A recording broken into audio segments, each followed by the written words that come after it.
Okay, guys, welcome to another audio commentary done by Kero and Blade of Aiur. We are commentating on a match between BeSt and Stork, and this is going to be at the Bacchus OSL number 20. And you'll see BeSt right now in the top left-hand corner, as well as Stork in the bottom right-hand corner. And again, this map is going to be played on Troy, and this is going to be for us. Yeah, definitely really an important match in the round of 8. Actually, it's not. I don't think it's 20. I think John747 edited that a little bit poorly because it should be 2008. I think they always get like a different sponsor for it, like I don't know, Gillette or whatever. Anyways, we've got Stork as the purple Protoss at the lower right corner, and his opponent BeSt as Green Toss at the upper left corner. And well, yeah, the first pylon going down for was that Stork? Yeah, I guess so. Yeah, Stork bringing down his first pylon early on in the game. Typical basic Protoss versus Protoss. Again, it will be interesting to see what these players decide to go and do. Again, many Protoss builds do exist on Troy. And again, to point out those map features really early, Troy is a very unique map in that it was just added to the OSL. And it indeed has those two assemblators at the start of the base, one of which can be killed unit incoming into the base, as well as the second one being killed only to allow Ghost coming through. I'm fairly sure. I'm not sure if that's exactly only Ghost is the only unit that goes through, but it does severely limit the units that can pass through that barrier. And again, the scouts coming out early. Stork deciding to scout the far right first, and it does look like BeSt is indeed going to get the scout off to Stork's base before Stork does figure out what BeSt is doing. So again, going to be interesting to see what builds these players choose to go for. Yeah, and again, really now in the start of the game, as far as their records are concerned, they're really both very good in PvP. As I see here, Stork has his 68% win rate, and BeSt has also a 11-3 PvP record, which I guess should be better than 68%. I don't know. I'm not doing the math right now, but still really good players in PvP. And the problem is not so many PvPs on Troy. I think I only saw one, so I don't know how this will go. I mean, which of these guys will be favored by the map, but you know, since they're really good, really it's hard to make a prediction. Yeah, again, these Protoss players are so incredible, and it's going to be interesting to see what happens later on in this game. You'll see, pointing out real quick, BeSt is going for the double gateway build, which is pretty much mass zealots for an early game attack, and you'll see Stork going for the complete opposite, going for a one-gate tech. So it's going to be interesting to see whether or not BeSt decides to attack Stork early and try to take that early advantage on Stork's economy. But again, as we saw with Stork versus Bisu, when Stork just rolled over Bisu 3-0, he went a tech build against Bisu's almost proxy gateway build, and it was very interesting to see how good Stork's micro was and his ability to take down Bisu, and we'll see if that does indeed happen again in this game as well. Yeah, that's definitely something that will favor him early on, where there's only so few units and every unit can be decisive.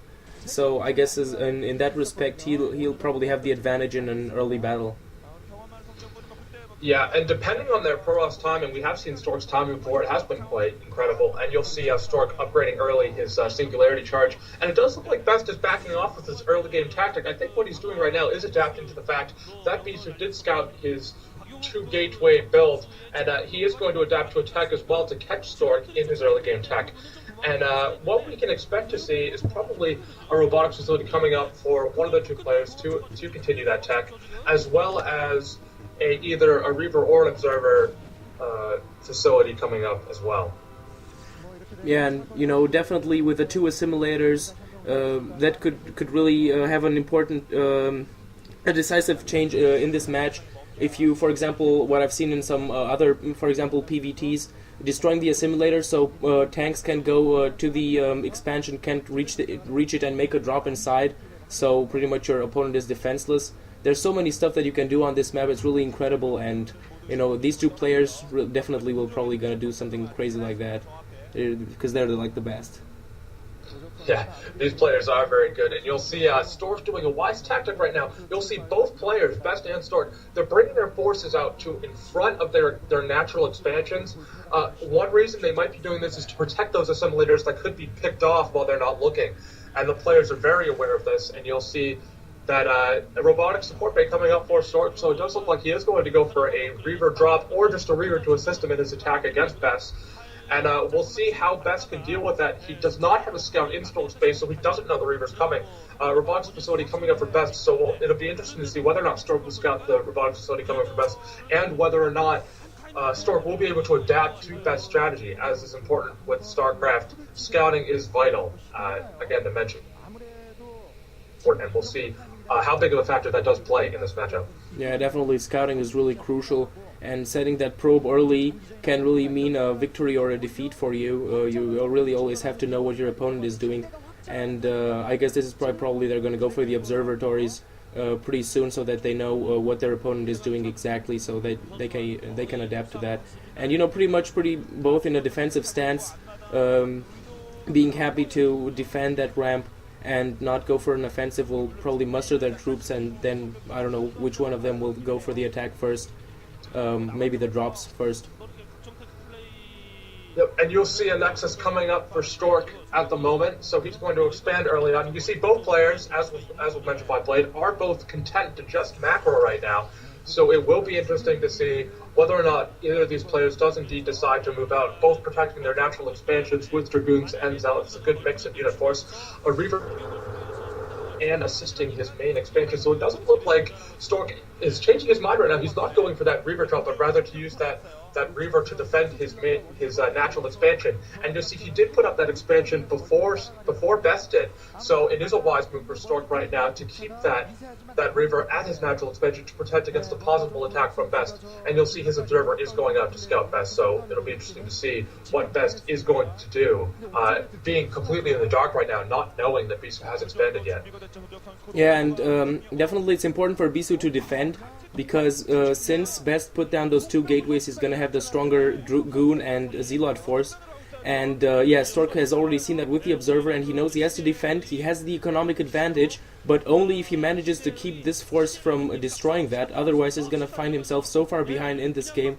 So this is really important. Still, he is above this ramp. He has the advantage of the higher terrain and that Reaver supporting from the back, and it's really important to see how this battle will go out. If BeSt will manage to push through this, and they're fighting at the moment. You'll see a very intensive battle going on right now. Stork using his Reaver to try to combat the forces of BeSt. BeSt taking out some Dragoons wisely, bringing that dropship to help micro his Reaver, and you'll see that dropship has pushed away. It does look like that Reaver did go down, and the probe force is coming out from Stork to defend his base. So this is a great timing by BeSt right now, making sure to try to take down those early game probes. And again, every probe lost early on is going to be crucial to the success of the game for either Stork or BeSt. And you'll see that Reaver coming up, blocking out some Dragoons, but that Reaver is coming from Stork to try to fend off that push, and BeSt decides to move back. So a successful attack for BeSt early on, crippling some economic advantage that Stork may have had, and indeed, it does look like BeSt is going to put up his own expansion to try to counteract the expansion coming up from Stork. And this was really, in kind of these mirror matchups, it's always important to see how even the slightest decision can have such an important outcome in the future. So going for the expansion first and not the two gateways like BeSt, to have a stronger force, this was really a big problem for Stork, and he's finding himself behind.